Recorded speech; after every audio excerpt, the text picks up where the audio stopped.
Every child knows the story. The rain, the boat, the animals. 2 by 2, the world was saved. That is the version they teach. But there is another version, one that was never taught, one that asks a question nobody wants to answer. What did God refuse to save, and why? Hidden inside texts that predate the Bible itself, there is a record, not of what entered the ark, of what was left to drown. And the reason those creatures were excluded has nothing to do with space. Nothing to do with species selection. It has to do with what they were, what they had become, and what that tells us about the world we are building right now. Sit down and be still. The ancient sage is about to reveal what has been kept from you for far too long. Most people read the flood as a rescue story, and it is. But rescue stories always have two sides. Someone is saved, and something is not. The question theologians, Hebrew scholars, and ancient manuscript researchers have wrestled with for centuries is this: what exactly was destroyed in that flood? And was it only human wickedness? Or was it something far stranger? Something that had no business existing at all? The answer is buried in 6 verses at the start of Genesis chapter 6. 6 verses so compressed, so strange, so deliberately brief, that generations of readers have simply moved past them without stopping. But those 6 verses contain the key to everything. Before the flood, the world was not like this one. That much is clear from the text. But the nature of that difference is what most modern readers miss entirely. Genesis 6 opens with a passage that reads like the beginning of a nightmare. It says that the sons of God looked down at the daughters of men and found them beautiful and took them. Sons of God. In Hebrew, B'nai Elohim. That phrase does not appear anywhere else in the early biblical text to mean righteous human men. Every other usage in the ancient Near Eastern context, in Job, in the Psalms, in the oldest Semitic literature surrounding the Hebrew tradition, that phrase refers to divine beings, heavenly beings, beings from another order of existence entirely. And then the text says something that should stop every reader cold. The Nephilim were on the earth in those days, and also afterward, when the sons of God went to the daughters of humans and had children by them. Nephilim. The word comes from the Hebrew root nephil, to fall, or to cause others to fall. Scholars have argued for centuries about what they were. Giants, some say. Fallen ones, say others. Hybrid beings, say the most ancient sources. But here is where every major interpretive tradition agrees. The Nephilim were not human, not fully. They were the product of a union that was never supposed to happen, a crossing of a boundary that should never have been crossed. And it was because of them, and what came with them, that the flood was sent. Look at how God describes what he sees before deciding to act. All flesh had corrupted its way upon the earth, all flesh. Not all people, not all hearts, all flesh. In Hebrew, kol basar, this phrase is biological.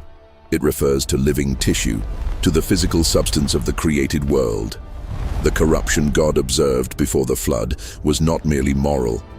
It was written into the bodies of living things, into the structure of life itself. And that is what determined who entered the ark and who stayed behind. Here is where most people's understanding of this story ends. But the story itself doesn't end here. There is a text called the Book of Enoch.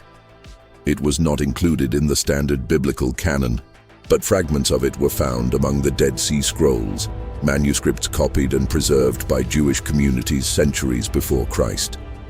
And the New Testament book of Jude quotes from it directly, not alludes to it, quotes it. The Book of Enoch tells the story of Genesis 6 in full. It names the beings who descended. It names their leader, Semyaza. It says 200 of them came down together onto a mountain called Hermon. And it says they made a pact before they descended, a binding oath among themselves, because even they knew what they were about to do was forbidden. Even they knew it would not go unpunished. But they came anyway, and what they brought with them is the part that makes this story genuinely disturbing. The Book of Enoch lists what these beings taught humanity: metalworking for weapons of war, enchantments and sorcery, the knowledge of roots and plants used to alter the mind. And then, the detail that connects everything. They taught the mixing of kinds, the deliberate crossing of species, the creation of living things that were not what they were made to be. And those created things were the creatures that filled the pre-flood world. The Book of Enoch is not the only ancient source that describes this. The Bereshit Rabbah, one of the oldest and most respected rabbinic commentaries on Genesis, states plainly that before the flood, species had crossed their natural boundaries. Animals bred with animals they were not created to breed with. Humans bred with animals. The Nephilim bred with everything. The world became a place of things that existed on the border between created and constructed, between what God had made and what the Watchers had assembled. Now pause here, because this is the moment where a pattern emerges that is impossible to dismiss. Cultures that had no contact with each other. Cultures separated by thousands of miles of ocean. Cultures that spoke different languages, worshipped different gods, and left different records. All of them described the same class of beings.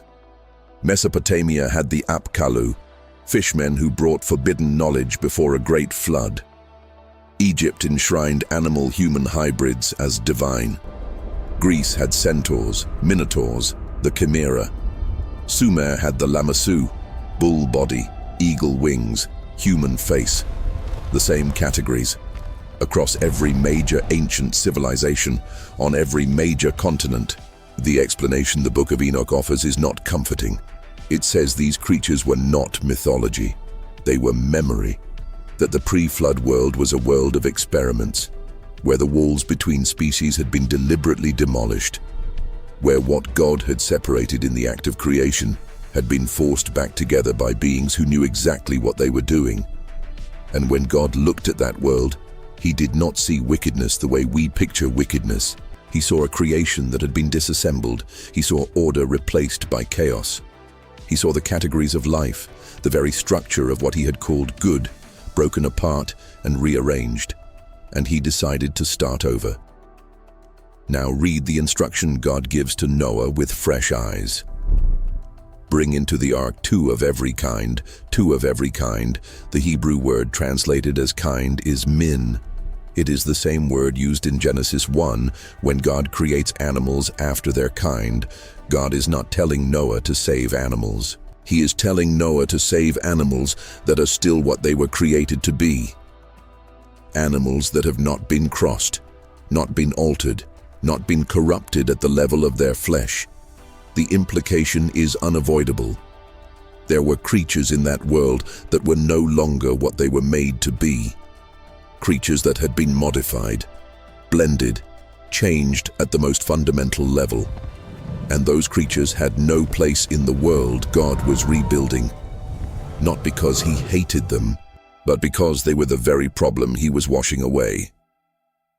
The Bereshit Rabbah makes this explicit. It states that the animals who entered the ark were those who had not mixed with animals of other kinds.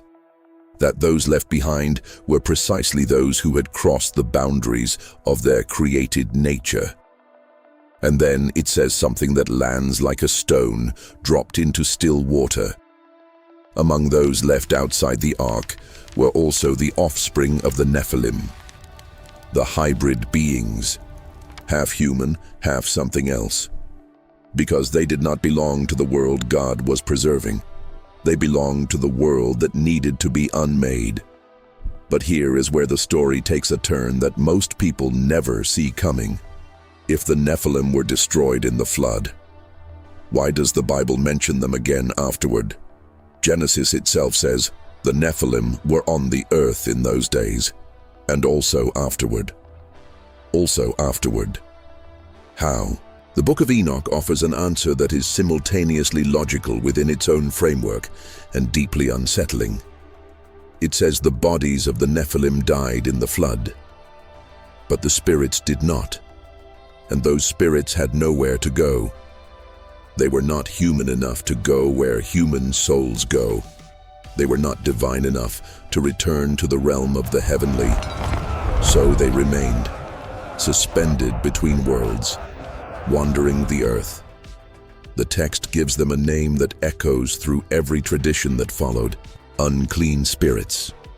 This doctrine was not fringe theology in the ancient Jewish world. It was central. It appears in the Dead Sea Scrolls, in the writings of early church fathers, and it shows up explicitly in the Gospels. When the New Testament speaks of demons, the Greek word used is daimonia. And in the Jewish theological context of the first century, that word carried a very specific meaning: not fallen angels, the spirits of the dead Nephilim, the children of the watchers who drowned in the flood, and whose disembodied spirits could find no resting place. That understanding reframes every exorcism account in the New Testament, every unclean spirit, every legion of the possessed. These were understood by the people writing those accounts as the lingering remnants of the pre-flood world, echoes of what the flood was meant to erase. Still here, still causing damage. The earth was corrupt in God's sight and full of violence. God saw how corrupt the earth had become, for all the people on earth had corrupted their ways. The word translated as violence here is the Hebrew Hamas, but that translation is incomplete, because Hamas in this context carries a meaning that goes beyond human brutality. It means the shattering of established order, the violation of the structures that hold existence together. What God was observing before the flood was not simply murder and war, it was the collapse of the boundary system that made the created world coherent. The walls between kinds, the separation between realms, the distinction between what was divine, what was human, and what was animal. All of it dissolving, and the flood was not punishment alone, it was reconstruction. God was not simply destroying, He was restoring the separations that the Watchers had dismantled, re-establishing the walls, pressing reset on a creation that had been corrupted at the level of its own architecture. Step back from the Bible for a moment and look at the broader picture. The Sumerian flood story, the Epic of Gilgamesh, predates the written Genesis. It also describes a flood sent by the gods. Most popular retellings focus on its parallels with Noah, but far fewer people mention why the gods sent the flood in the Sumerian version. The official reason given is that humanity had grown too loud and disturbed the gods' sleep. Scholars of Sumerian literature point out that this is almost certainly a sanitized version of something else. That the noise, the disorder, was a metaphor for something that had spiraled beyond the boundaries the gods themselves had established. The Greek tradition describes a heroic age that ended in catastrophe, an age when gods walked among humans, when hybrid creatures roamed the earth, when giants were real. That world did not transition peacefully into the current one. It was ended by force. The Maya described 4 previous creations before this one, each destroyed because something went wrong with the beings who inhabited them. The same pattern, different language, different gods, different continent, same story. A world that crossed the boundaries that held it together and was ended because of it. Here is where this story stops being ancient history and starts being something else entirely. Modern biology has a concept called the species barrier. It describes the fact that reproductive boundaries between species are not arbitrary. They exist because genomes are incompatible in ways that, when forced, produce unpredictable and often catastrophic results. Mules, the offspring of horses and donkeys, are sterile. Ligas, lions crossed with tigers, grow to abnormal size and suffer health consequences their parents never did. Forced crossings between genetically distant species consistently produce offspring that are biologically unstable. The ancients had no genetic vocabulary, but they had eyes, and what they described as corrupted flesh, monstrous hybrids, creatures that should not exist. Maps with disturbing precision onto what modern biology describes as the consequences of unconstrained transgenic crossing. And now, consider this. For the first time in recorded history, the first time since the pre-flood world described in these texts, humanity is deliberately crossing species boundaries at the genetic level. Human-animal chimeras grown in laboratories for medical research, pig embryos implanted with humanized organs, organisms engineered with genetic material from species that have never shared DNA in the history of life on this planet. None of this is science fiction. It is the current frontier of biomedical research. And the oldest texts in human civilization describe precisely this as what preceded a global catastrophe. There is a detail buried in the ancient flood tradition that most people never connect to anything. But once you see it, you cannot unsee it. Centuries after the flood, in the book of Leviticus, God gives Moses instructions for the Day of Atonement, Yom Kippur, the holiest day in the Jewish calendar. The ritual involves 2 goats. Over one goat, the high priest confesses all the sins of Israel, and then he sends that goat out into the wilderness, to Azazel. That name, Azazel, appears in Leviticus 16 and is never explained. The text simply states it as a destination, as if the reader is expected to already know who Azazel is. The Book of Enoch tells us exactly who Azazel is. He is one of the leaders of the Watchers, the being specifically identified as the one who taught humanity to make weapons, who taught the corruption of living things, who was, according to the text, the primary architect of the pre-flood contamination. And the scapegoat ritual sent the sins of Israel symbolically back to their source, not to hell, not into the void, back to the being who introduced the knowledge that made those sins possible. Back to Azazel. This detail is not decorative, it is structural. It means the tradition that produced Genesis, the same tradition that produced Leviticus and the Mosaic Law, knew the Watcher story. This was not separate mythology living on the fringes. This was theology, embedded into the most sacred day of the Jewish year. But we still have not answered the question, if the Nephilim were drowned in the flood, why do they appear on the other side of it? Numbers 13 is explicit. Moses sends 12 spies into Canaan. They return terrified. We saw the Nephilim there, the descendants of Anak. We seemed like grasshoppers in our own eyes, and we looked the same to them. Giants in Canaan, centuries after the flood. How does that happen? One line of scholarly interpretation suggests the genetic corruption was not total, that Noah was described as tamim, a Hebrew word that can mean morally blameless, but also unblemished in his generations, intact in his lineage, pure in his physical heritage, which implies that others who entered the ark may not have been. That traces of the pre-flood crossing survived in diluted form through the human survivors, and re-expressed themselves in certain lineages after the flood.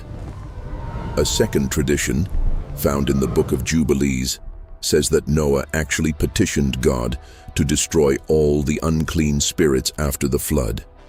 And God agreed, mostly, but at the request of a being called Mastema, 10% of them were permitted to remain, to test, to accuse, to act as the adversarial force that would press humanity toward a choice.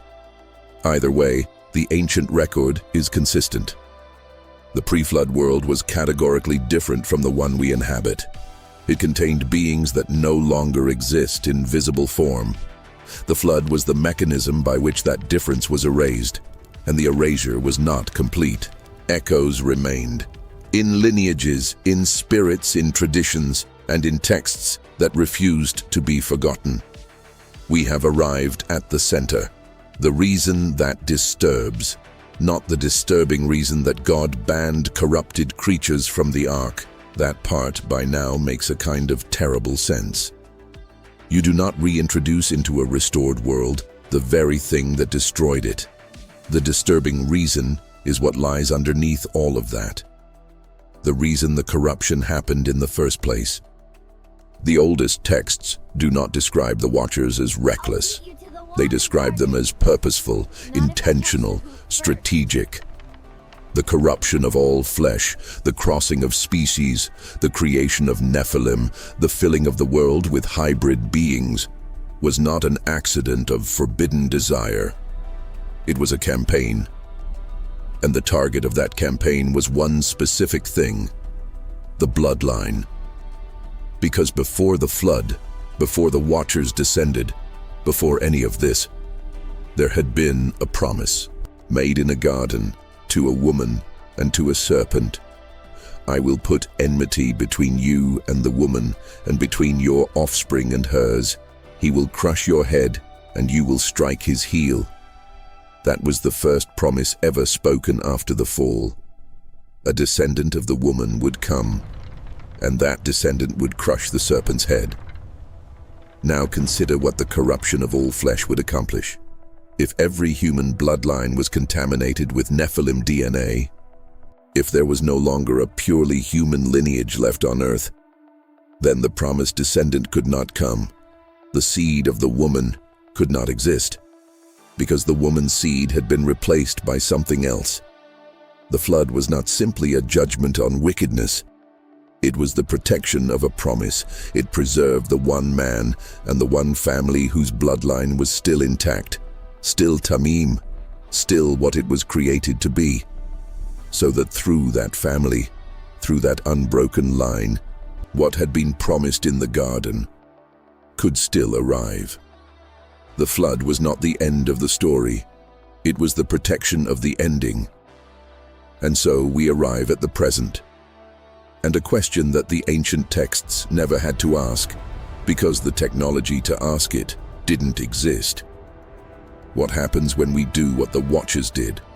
Not with supernatural power, with science, with intention, with the best possible motives. The researchers working on human-animal chimeras are not villains. They are not trying to end the world. They are trying to cure Parkinson's disease, to grow transplantable organs, to solve problems that kill millions. But the ancient tradition does not accuse the Watchers of malicious intent at the beginning. It says they saw something beautiful and wanted it. It says they believed what they were teaching was valuable. It says they did not fully anticipate what they were opening, and what they opened reshaped the world so completely that only a global catastrophe could close it again. That is not an argument against science. It is a question that the oldest memory of our species is asking. Where are the boundaries? Who placed them there?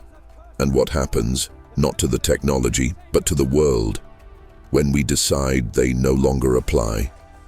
The Ark was not a boat, not at its deepest level. It was a preservation of what had been, an act of insisting that some things must survive intact, that some categories cannot be dissolved, that the line between what was created with purpose and what was constructed with ambition matters. The creatures excluded from the Ark were not victims of divine cruelty. They were the evidence of a world that had lost its shape, a world that had decided the boundaries were optional, that the categories were suggestions, that the architecture of the created order could be rearranged at will. And behind all of that, behind the flood, behind the Ark, behind the careful preservation of an uncorrupted line, was a promise that needed to survive. A word spoken in a garden that would take thousands of years to be fulfilled, a fulfillment that required one thing above all else: that there be a human to fulfill it through. Not a hybrid, not a Nephilim, not a corrupted thing, a human. exactly as humanity was created to be. The texts that remember the pre-flood world were not preserved to frighten us. They were preserved to remind us that the world has boundaries for reasons we do not always understand, that those boundaries were put in place by something that saw further than we can, and that the history of catastrophe is not a history of divine anger. It is a history of what happens when a creation decides it knows better than its maker. The flood ended a world. But before it ended, that world asked a question, the same question we are asking now. How far is too far? We do not know if the ancients were right about everything they described, but we know this. Every civilization that remembered that world remembered it as a warning.